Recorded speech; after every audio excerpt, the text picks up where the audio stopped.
first time achievement was sort of very satisfying. Now the same achievement or the urge to repeat that success, the urge to achieve the same threshold or higher thresholds has now made you a prisoner.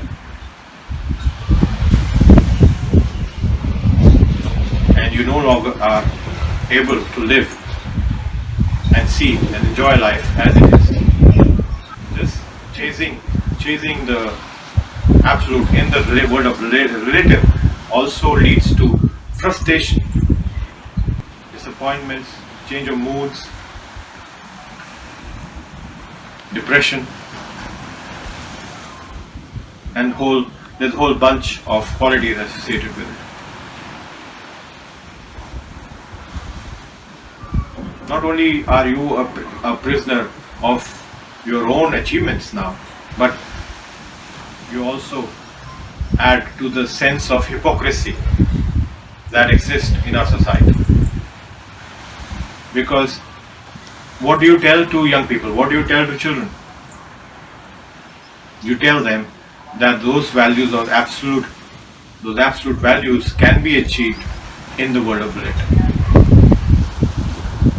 And moment we share this with children, moment we share this with young human beings, with teenagers, we are sharing with them a sense of hypocrisy. Although you may be occupied with the idea of achieving a state of perfection which lasts only for a moment or only for a short time, you have got addicted to it. The ones who have not yet got addicted to it can see that you are not chasing anything permanent. There is perhaps nothing permanent in this life, and that what you are trying to call it permanent or what you are trying to label as permanent is nothing but a product of impermanence. This leads to a strong sense of the younger generation, the children, thinking that the society, all their elders or their seniors are a bunch of hypocrites.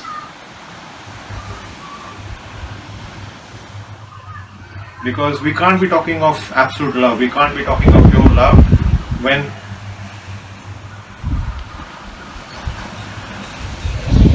they don't see any absolute love or pure love around us or around them.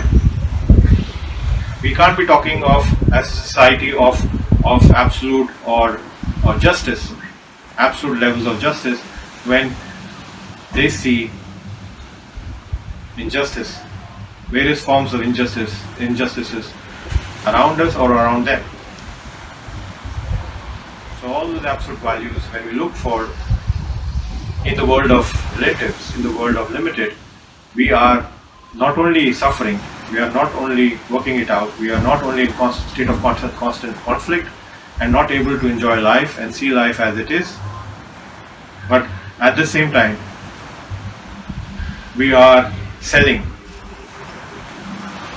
concepts and feelings and structures of hypocrisy to the younger generation, to our children. If I don't know about the absolute values, if I have no clue about the absolute freedom, value of absolute freedom, then I should be honest with myself and also with the younger generation and tell them, listen, although I look for the absolute freedom and we as society look for the absolute freedom, this is a world of relative. This is a world of relativity, and everything in this world of relativity is in this world of the manifest or limited is relative, and therefore these values have been elusive from us. We are trying to work at it. We are trying to work at absolute freedom. We are trying to work at absolute peace, absolute love, justice, permanence. But these have been largely elusive from us. There have been moments where we have sort of achieved what we thought was the absolute value, but that lasted only for a short time.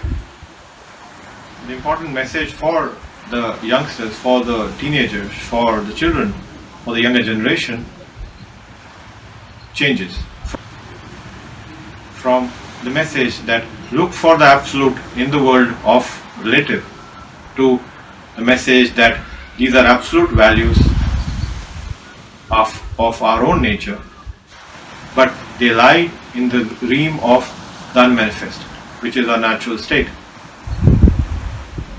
They may exist in this world of relative, in this world of limited, as only flashes of light or reflections from a mirror. They are temporary. Absolute freedom, absolute love, pure love. These qualities cannot be found in the world of the limited.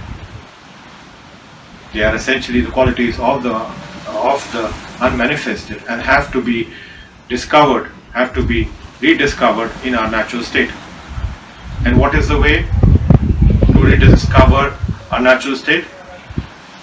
It is essentially driven within. Why inward? The process of going inward is the process of going backstage, crossing the boundaries set by the curtain, the false wall.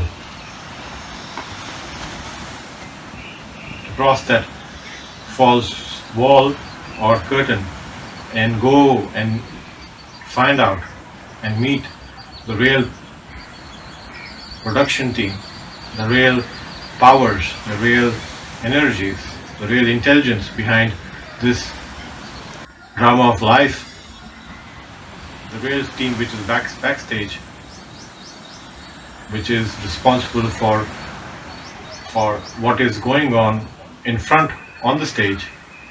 By finding them and meeting them, we also come to know of our own true identity and nature, or our natural state.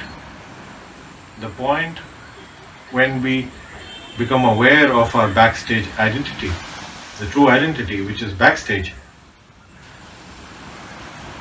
at that point we also rediscover ourselves as those absolute qualities, as something which is made up of those absolute qualities.